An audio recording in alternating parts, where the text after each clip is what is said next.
Meeting झाली नितीन गडकरी यांच्या उपस्थितीमध्ये. द्वारकाचं जो नाशिकचं एक महत्वाचं तिथं तो हे चौक आहे, त्या संदर्भात नेमकं काय निर्णय झालेला आहे आणि कधीपर्यंत तो जे इम्प्लिमेंटेशन केलं जाईल?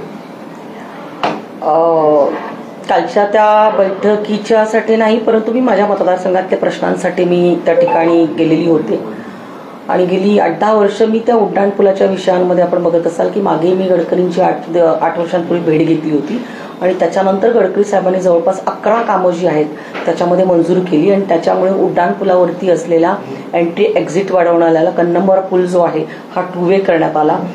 मुंबई केकेवाक कॉलेजच्या इथं ज्या खूप मोठ्या प्रमाणामध्ये अपघात घडत होता तिथं देखील फ्लायओव्हर नवीन करण्यात आला. अशी अनेक कामं जे माननीय नितीन गडकरी साहेबांनी मंजूर करून दिली होती. पण द्वारकाचा जो प्रश्न जो आहे हा अतिशय गहन होता. त्या ठिकाणी अतिक्रमण खूप मोठ्या प्रमाणामध्ये होतं आणि जे काही अंडरपासमधले त्याचे जे एक्झिट बाहेर काढलेले आहेत ते रस्त्याच्या मध्ये आहेत, त्या काही ठिकाणी चुकीच्या पद्धतीने झालेल्या आहेत आणि म्हणून गडकरी साहेबांची भेट घेण्यासाठी मी गेले होते. तर त्या ठिकाणी अंडरपास करावा आणि ज्याच्या माध्यमातून सारडा सर्कलवरून जाणारे जे लोक आहेत ते काठेगल्लीच्या इथं अंडरपासमधून बाहेर पडतील आणि त्यामुळे द्वारकेवरची ट्रॅफिक जी आहे ही कमी होऊन जाईल. आणि त्याच्यामध्ये 2 विषय त्याच्यामध्ये आदरणीय मुख्यमंत्री महोदय आणि गडकरी साहेबांनी देखील सांगितले की जो काही समृद्धी हायवे जो आहे, समृद्धी हायवेवरून द्वारकापर्यंत येणारा जो रस्ता जो आहे तर त्याच्यामध्ये खूप मोठ्या प्रमाणामध्ये काही अडचणी होत्या, त्या दूर करण्यासाठी समृद्धी हायवे जिथं सिन्नरला उतरतो तिथून काही रस्ता जो पूर्ण जो आहे आपल्या इथं नाशिकमध्ये द्वारका पॉइंटवरती येणारा हा 6 लेन करण्यासाठीच त्यांनी सूचना केलेल्या आहेत. आणि द्वारकेला जे आपल्या द्वारकेपासून म्हणजे नाशिक रोड पासून ते द्वारकेपर्यंत जो येतोय तो 6 लेन्स विथ फुटपाथ करण्यासाठी सांगितलंय आणि त्याच्यामध्ये हा अंडरपास पण. आणि त्याच्यामध्ये माननीय गडकरी साहेबांनी एक सूचना अशी केली की त्याच्यामध्ये कळंबोलीच्या धर्तीवरती हा जो द्वारका पॉइंट जो आहे त्याच्यामध्ये सुधारणा करण्यात यावी. अतिशय मोठ्या प्रमाणामध्ये ह्या ठिकाणी ट्रॅफिकचा खोळंबा होतो, नागरिकांना अनंत अडचणींना सामोरं जायला लागतंय आणि त्यामुळे काल माननीय मुख्यमंत्री महोदयांनी देखील सांगितलं की 2 टप्प्यामध्ये ही कामं केली जाणार आहे. एक तर सिंहस्थापूर्वी जे काम होऊ शकते तातडीने ते त्याच्यामध्ये काम केलं जाणार आहे आणि सिंहस्थाच्या नंतरचं. आणि आज अंडरपास जर आपण बघितला असेल जो आपल्याकडे आता आहे द्वारका पॉइंटला, तो गेल्या 10 वर्षामध्ये वापरला जात नाहीये. त्या ठिकाणी आता अनेक अवैध धंदे असतील किंवा त्याचा चुकीच्या पद्धतीने वापर देखील होतोय आणि अनेक नागरिकांच्या अशा सूचना होत्या की तिथून 2 व्हीलरसाठी सुरू करावं, पण ते टेक्निकली फिजिबल नाहीये, त्यामुळे तसं करता येणार नाहीये. आणि त्यामुळे हा अंडरपास काढून एक नव्याने अंडरपास जो आहे हा द्वारका पॉइंटवरती करून पुढच्या टप्प्यामध्ये जे काय आहे तिथं उड्डाण पूल वगैरे असतील आणि रस्त्याचं रुंदीकरण असेल ती कामं केली जाणार. कधी होणार ही कामं साधारणतः आणि हा अंडरपास होणार म्हणजे कुठून कुठे होणार, कसा असणार, काय थोडक्यात सांगा.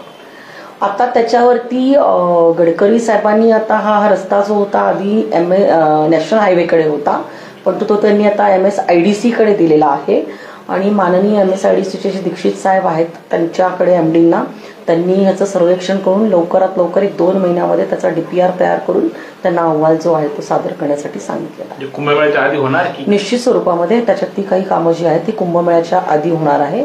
आणि काल जे काही प्राधिकरणाची बैठक होती त्याला मी काही अपेक्षित नव्हते, परंतु मी माझ्या मतदारसंघाच्या काही कामांनिमित्तानं गेल्यानंतर तिथं ती बैठक चालू होती आणि त्याच्यामध्ये अनेक रस्त्यांची जी कामं जी आहेत त्याच्याही सिंहस्थाच्या दृष्टिकोनातून ती बैठक होती. ते नाशिक रोड ते तुम्ही जे द्वारका म्हणलात एक्झिस्टिंग रोडलाच मोठं करणार आहेत की पॅरलल काही परत करणार आहेत? नाही, एक्झिस्टिंग जो रोड आहे त्या रोडलाच फुटपाथ म्हणजे फेस टू फेस ज्याला आपण म्हणतो की आज नागरिकांना चालण्यासाठी कुठं जागा नाहीये तर तो फुटपाथ फेस टू फेस आणि अतिशय चांगल्या पद्धतीचे सर्व्हिस रोड असतील त्याच्यामध्ये आणि उड्डाणपूल देखील असेल की जेणे जो आज ट्रॅफिकचा खोळंबा द्वारका पॉइंट पासून ते नाशिक रोड पर्यंत होताना जो सगळ्या ठिकाणी होतोय तो खोळंबा जो आहे त्याच्यामधनं दूर होईल. अजून एक मागणी होती गेल्या अनेक वर्षांपासून नाशिककरांची, थेट द्वारका ते नाशिक रोड ब्रिज व्हावं, ते तुम्ही गडकरी साहेबांसोबत बोललात की?